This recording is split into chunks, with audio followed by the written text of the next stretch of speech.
gente, tudo bem? Meu nome é Cleide, eu sou psicóloga clínica e psicanalista. Olá, pessoal, eu me chamo Cecília, eu sou da parte de administração e gestão de recursos humanos.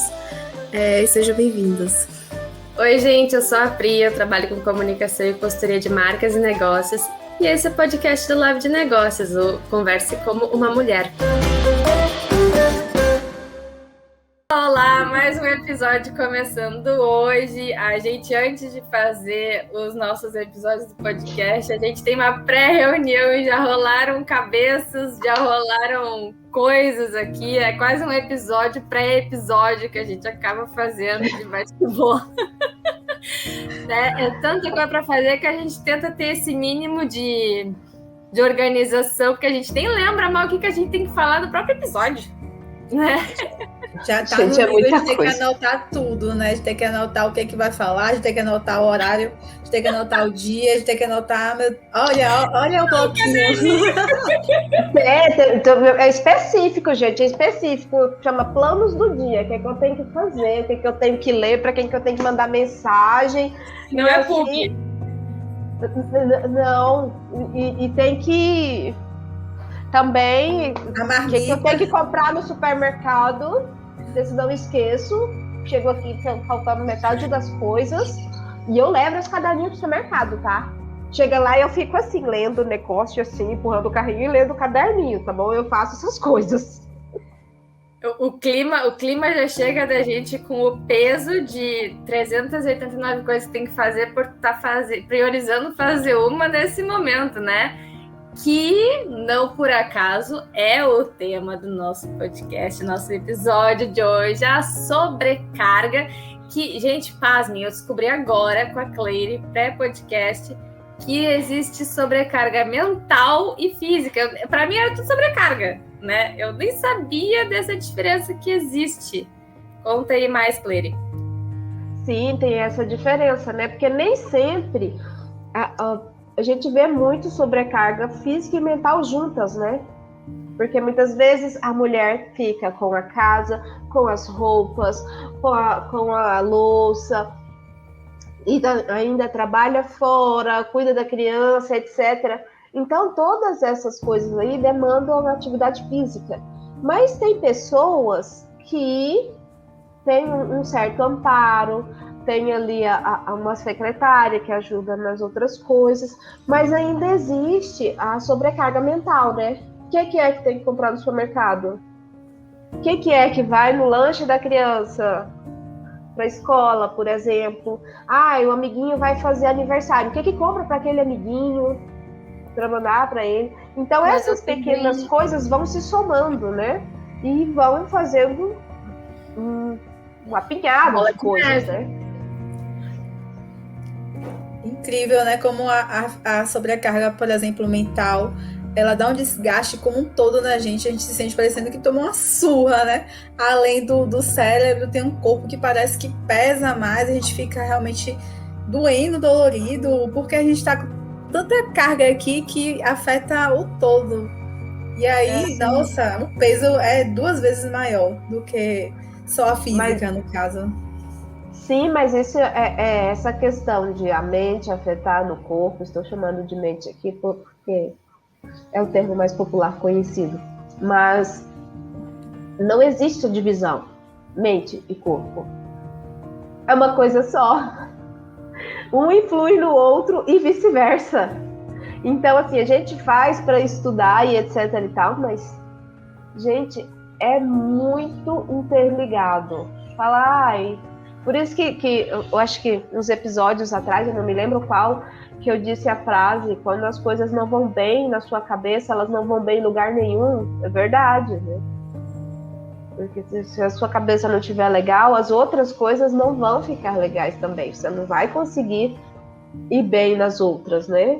Não vai conseguir ter disposição para... Da mesma forma que se o corpo não estiver bom, se o corpo estiver adoecido, é complicado também que a cabeça funcione bem. Então, acho que essas sobrecargas se conversam, né? Uma coisa que eu acho importante a gente levantar também em pauta da sobrecarga, porque sempre que eu vejo assim falando sobrecarga, se fala sobre a mulher com filhos, né? A maternidade, a mulher que já tá que tem o trabalho fora e que tem a carreira. Mas uma coisa assim que eu falo até por experiência própria e de ter visto isso muito perto de mim, a faculdade, gente. Ensino médio e faculdade, eu tive professores assim e colegas que falavam para a professora, nossa, é muita coisa para fazer, tem provas, tem trabalhos, tem isso, tem aquilo, e a professora, eu chego em casa meia-noite, né, e aí a professora perguntou assim, o que tu faz da meia-noite às 6 horas da manhã? Gente, como assim? Pergunta conhecidíssima, né? Essa Na minha pergunta, o que faculdade você também. faz da meia-noite às 6? Cara, Gente, vestibulando, tanto que vestibulando é sobrecarregado, é impressionante o e é desde o de ensino sobrecarga médio, que eles têm. né? É desde o ensino médio, porque é uma coisa que não é uma linha do tempo justa, que ela faz jus ao que a gente tem que se preparar, porque tu sai do ensino fundamental, tu é visto ainda como uma criança, com 14 anos. No ensino fundamental, 8º, 9º ano, tu tem que estar já te preparando para entrar na faculdade, parece, porque quando tu faz essa troca, e assim, ó, são meses, né, de Sim. fazer essa troca de ano, então tu sai do 9º ano, na minha época era 8ª série, entra no 1º ano. 1º ano só se ouve falar em faculdade pré-vestibular. Do dia para a noite você passou de criança a pré-vestibulando, né? Tu sai de fórmula de Bhaskara para o que curso tu vai fazer na faculdade. Tua concorrência tá do teu lado, sabe? Sim, uns troços. E aí já começa essa coisa de, ó, quem teve melhor nota da turma, né? Aquela coisa de melhor aluno é mentor para outros alunos que estão precisando de ajuda para entender a matéria, e trabalha isso e aquilo, é simulado e não sei o quê, e aí de ti não saber o que tu quer da faculdade quando sai do 2º ano de ensino médio, porque, meu Deus, onde tu pensa que tu tá, vai ficar vagabundeando por aí a vida inteira. E, cara, é um período muito conturbado, porque a gente tem aquela questão de hormônios, né? Sim. Tem a questão de ser um adolescente, é uma nova fase, muitas pessoas trocam de colégio nessa época, porque estudam em colégio que não tem ensino médio. Então, assim, é aquela questão da socialização, de tu não sabe se tu já é tratado como adulto por algumas pessoas, infantilizado ainda por outras pessoas, né? Então tem toda uma situação social mesmo, requerente daquele momento da tua vida, que para muita gente é decisivo. Deus o livre eu não passar numa faculdade com o curso que eu quero em primeiro lugar, né? Existe aí uma pressão social muito grande, né? E eu só deixando um pequeno parêntese aqui, tem gente que chama adolescente de aborrecente. Eu acho assim, o cúmulo, gente, porque é um período da vida muito complicado, de muitas transformações, e que nem sempre aquela pessoa tem recurso psíquico para lidar com tudo aquilo que está acontecendo, porque é mudança no corpo, mudança social, mudança na escola. Então, assim, é um caminhão de mudanças, literalmente, e a pessoa tem vezes que não tem recurso para lidar com aquilo. Aí a pessoa ainda é penalizada por isso, por não ter recurso. Oi? E ainda vem as frases motivadoras: estudem quando eles dormem. Uhum. Começa aí, né? Os contos. A pessoa não dorme mais, já tá ali psicopata com a situação que eu tenho que estudar, que eu tenho que ter a nota máxima, por exemplo, né? Por mais que eu não queira uma faculdade como medicina, por exemplo, que é uma das mais concorridas, aí geralmente fala, você tem que tirar a nota de medicina, porque você tirando medicina, você passa qualquer outra que você quiser, engenharia, é o que dizem, né? Aí você já fica psicopata com aquilo ali. Eu mesmo achava que eu não ia passar nunca no vestibular, porque eu sentia ansiedade, eu sentia até dor de barriga, eu ficava mal, ainda só fazia um vestibular, minha mãe não deixava fazer outro, eu falei, pronto, eu não vou passar. E já botei na cabeça que eu ia passar. Mas olha o tamanho da pressão Oi? Olha o tamanho da pressão, né? Sim. E Pressão também de fora e pressão de dentro. é uma. Porque é o momento que a gente ainda tá formando, moldando a cabeça, imagino eu, né? Porque tá saindo aquela coisa do infanto juvenil, né? Da criança. Eu com 14 anos, 8ª série, eu chegava da escola final de semana, assim, na sexta-feira, eu ia brincar de Barbie. Eu amava, sabe? Enquanto as minhas colegas já estavam pensando em festinha. Eu ficava, gente, como assim? Que isso? Sabe? Assim. E é uma mudança drástica, tanto para o jovem, para a criança, para o adolescente que está passando por essa fase, quanto para os pais, né? Para os pais é muito difícil também. Eu ouvi uma entrevista eu não lembro quem foi, não sei se foi Marcos Mion, não lembro quem foi, acho que foi até no Saia Justa, no GNT, que a pessoa falou, eu tô precisando entender o que eles querem. Que os meus filhos... Foi o Marcos Mion falando. Porque a adolescência... Ele tem um filho autista, né? Então, é a adolescência, é hormônios, não é mais a princesinha do papai, a criancinha do papai. Então, assim, é muita cobrança. Os pais também levam um choque, porque não é mais a mesma pessoinha que até então idolatrava eles, que fazia tudo por eles e com eles. Agora o pai tá chato. Agora o pai é cringe, não é mais da galera, né?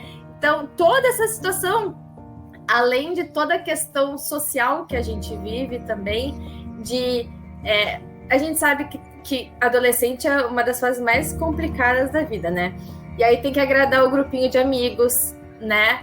Não se tem dinheiro ainda para fazer as coisas, mas tem que ter a roupa da moda, tem que fazer isso, tem que estudar, tem que não sei o quê, tem que... Gente... O que sobra de tempo? Até ontem tu fazia balé e karatê porque tu era obrigado e tava num cursinho de inglês porque tu gostava, sabe? É muita coisa. Sim, daí você cresce e só piora. É só ladeira abaixo. É só ladeira abaixo. Aí vai crescendo, vai de todo lado. Formando, constituindo a família, parece que vai acumulando as coisas, né? Vai acumulando a pressão, vai acumulando as tarefas, e chega um momento que todo mundo romantiza, né? Principalmente para as mulheres, romantiza muito. Você dá conta da casa, do trabalho, que agora a gente trabalha fora também, trabalha dentro de casa, né? Que muita gente não reconhece, mas é um trabalho, acho que é até mais pesado do que trabalhar fora, né? 24 horas por dia, cuida de filho, e aí?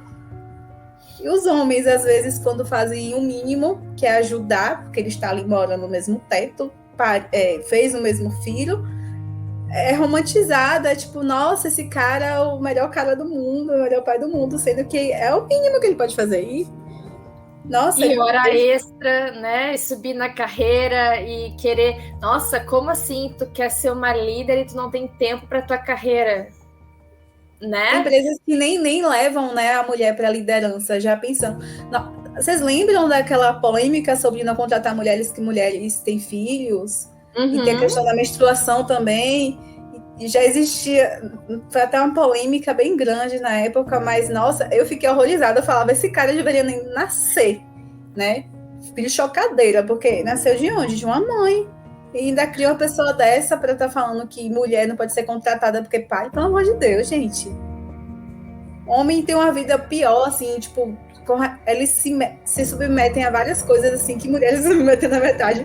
Tem gente que bota os memes, né, na internet, porque os homens vivem menos. E a gente não faz metade, né?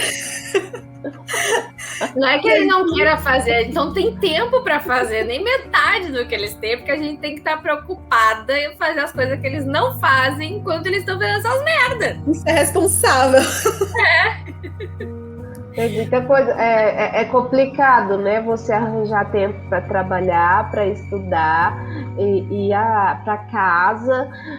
Aí depois passa um tempo, como vocês disseram, as fases da vida passam. Quem decide ter um filho, ponto, o filho está contigo também. Aí o tempo que você tinha, eu tinha que sair para trabalhar, e você já tem que pensar, opa, com quem que ele vai ficar quando eu for? Que hora que vai estudar onde depois, quem vai levar, quem vai buscar, quem vai fazer o lanche, essas coisas todas, você já tem que ficar pensando e arquitetando, organizando esse tipo de rotina, porque é real, ele vai estudar, e aí, quem vai levar? Quem vai buscar? E aí, vai comer o quê quando estiver lá? Que horas ele chega? Quando ele chegar, eu já cheguei do trabalho ou não? Quem vai fazer essa ponte do horário que ele chega até o horário que eu chegar? E vale aqui ressaltar que tem uma grande parcela da população de mulheres que empreendem e com pequenos e micros negócios, né? E elas precisam também dar conta de fazer essas vendas. Elas muitas vezes não têm dinheiro para ter uma equipe, para pagar uma equipe, né?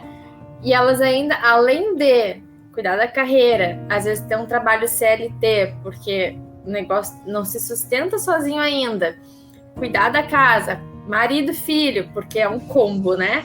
Ainda tem que ter tempo de estar presente nas redes sociais, que foi o que a gente falou, né, no episódio passado, para conseguir ser vista, para conseguir essa notoriedade e tudo mais.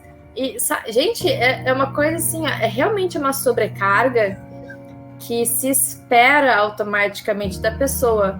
Não existe, não é uma mudança sutil que acontece, é um baque.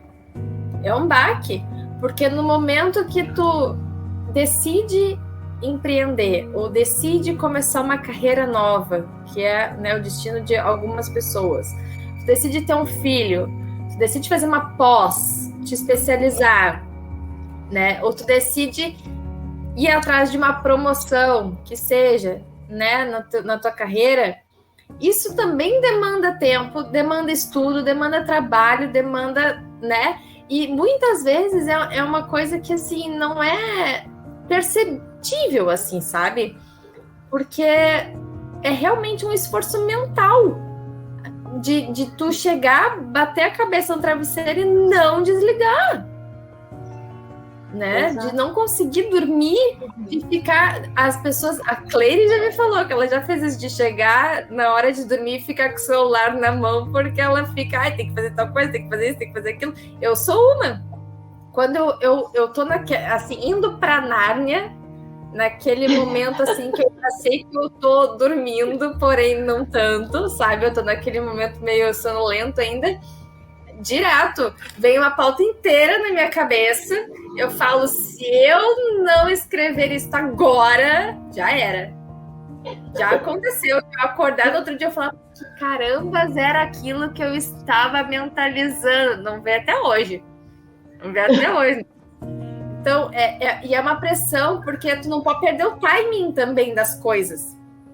Além de ter prazos e coisas assim na vida física, né, no nosso cotidiano, porque escola, trabalho e não sei o que, academia, quem consegue, né, essa proeza, tudo isso, quem consegue essa proeza, ainda tem a questão do timing, quando se trabalha com redes sociais, porque tu não pode perder o timing num negócio que aconteceu ontem. E como a pessoa é criticada quando ela meio que tem um auxílio, né? Por exemplo, contrata alguém para poder ajudar ela.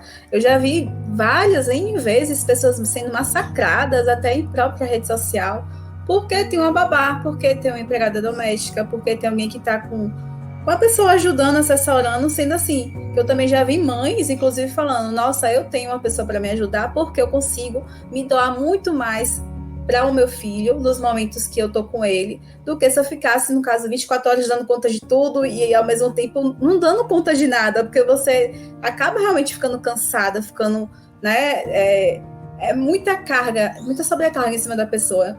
Já ouvi também mulheres falando, eu trabalho porque eu quero pagar alguém para estar me ajudando dentro de casa. Eu escolhi não estar dentro de casa trabalhando e estou trabalhando fora para ter um dinheiro para bancar, porque querendo um pouco de luxo para mim, né?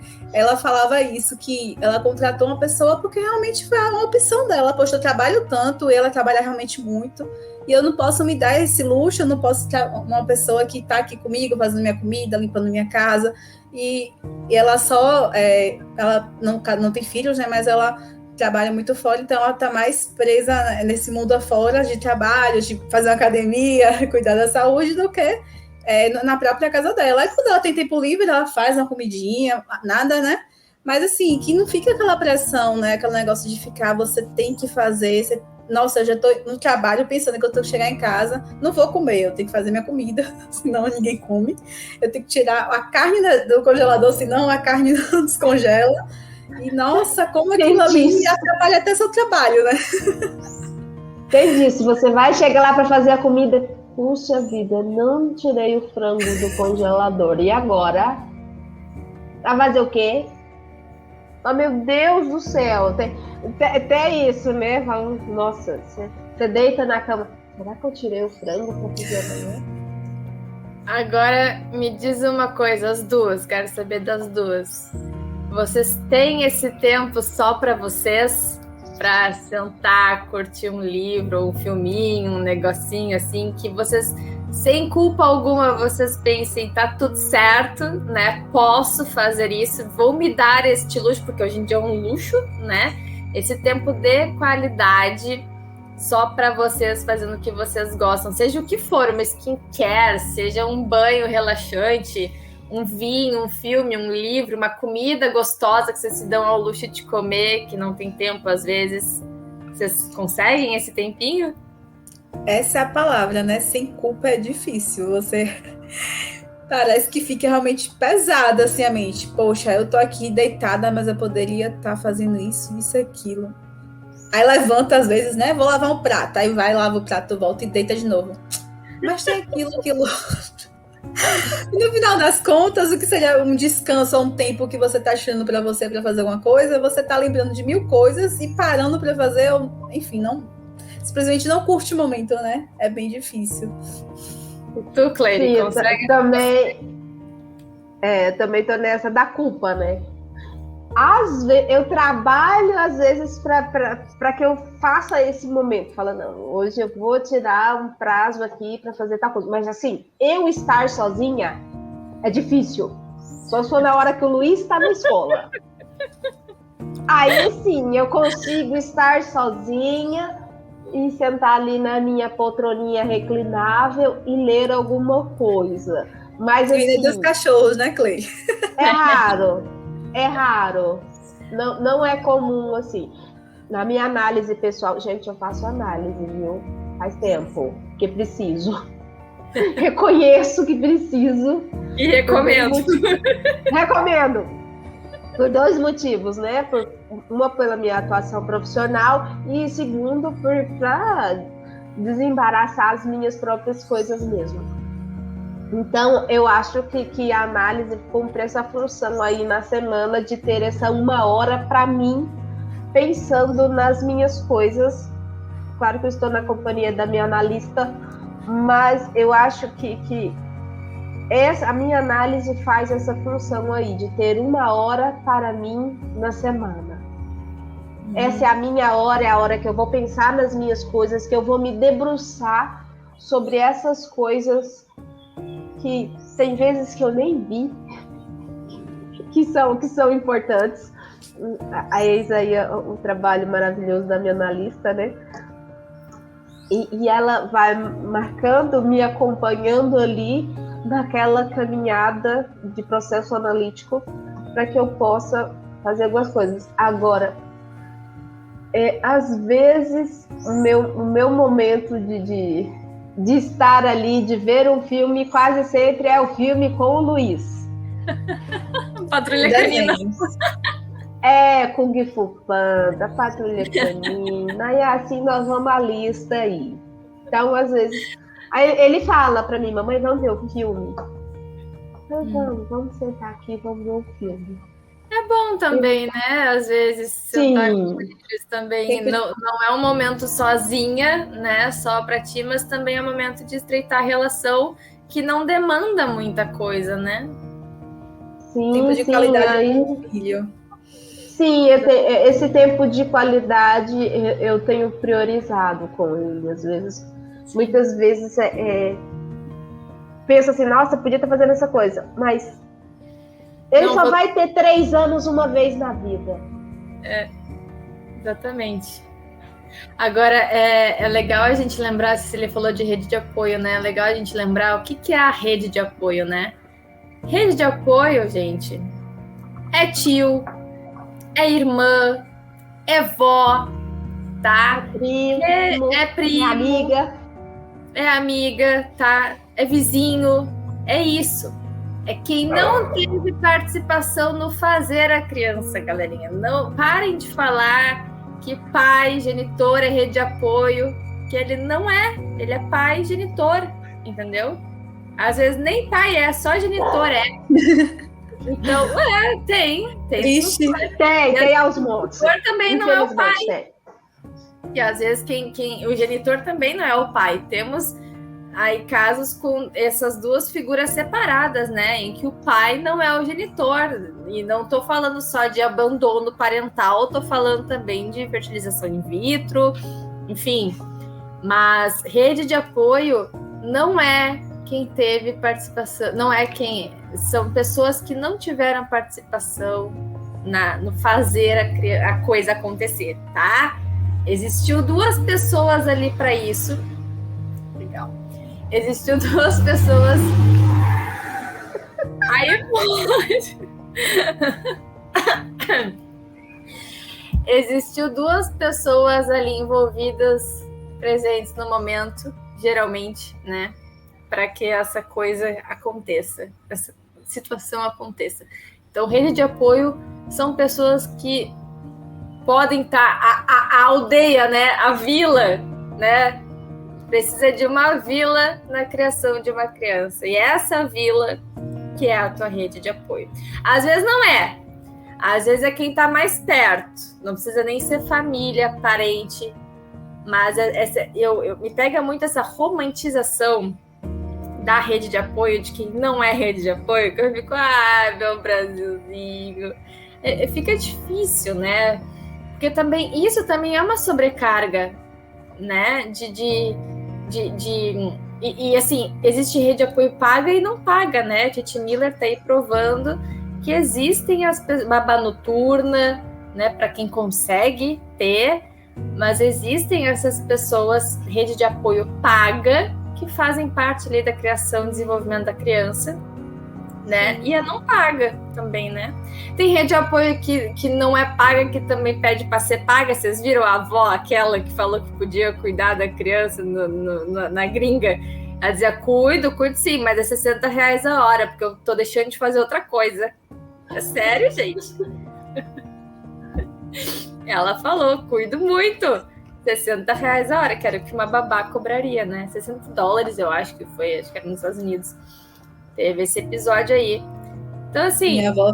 Minha avó, eu acho que seria desse nível, porque ela falou que ela criou tantos filhos, eu não sei se 7, e porque, no caso, as filhas dela, né, teria condições de criar os filhos, sendo que, tipo, por exemplo, minha mãe mesmo trabalhava fora. Quando ela engravidou, ela trabalhava em outra cidade, então ela viajava para trabalhar.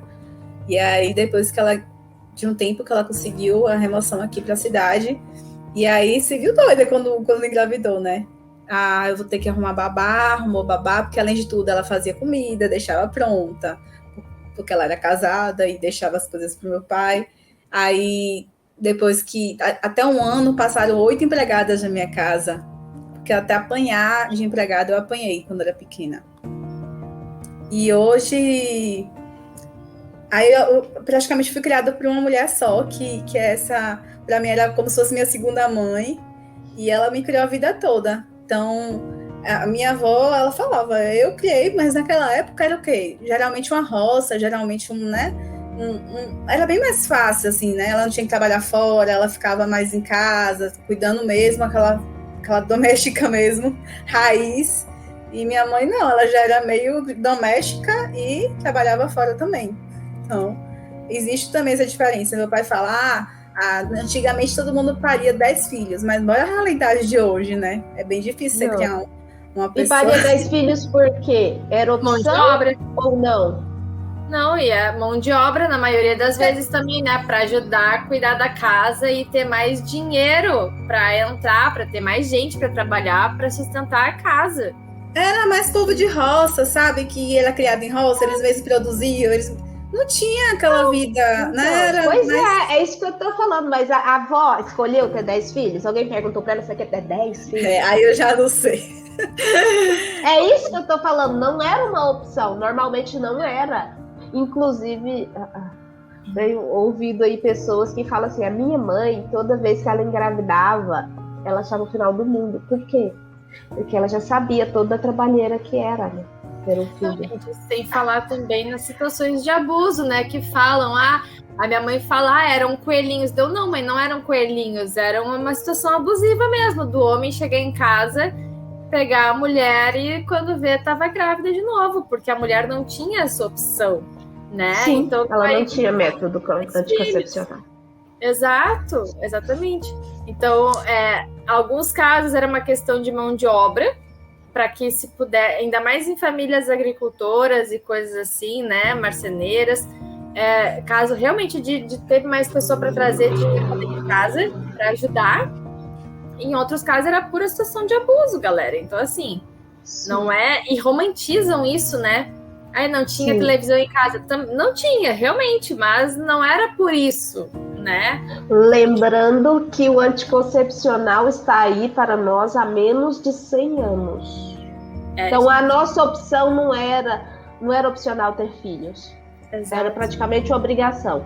Então, assim, no Brasil chegou, salvo engano, na década de 70. 1970. Então, assim, tem pouco tempo.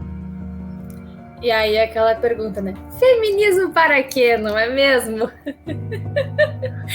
As pessoas se esquecem, né, que pra gente chegar onde a gente chegou, existiu muita luta, muito confronto e realmente batalhas mesmo que outras mulheres precisaram lutar pra gente agora estar literalmente rasgando esses direitos e jogando fora, né? Com pessoas que nem a gente falou já sobre os machismos, né? As mulheres que literalmente jogam essas coisas fora e continuam com esse padrão. Mas por hoje ficamos por aqui. A gente se vê no próximo episódio, na próxima semana, tá bom? A gente vai continuar esse assunto de uma maneira diferente, mas na próxima semana. Tchau, gurias! Tchau, tchau, gente. Tchau, gente. Até a próxima. Você ouviu o podcast Converse como uma Mulher. Acompanhe tudo o que está rolando no nosso Instagram, o Lab de Negócios.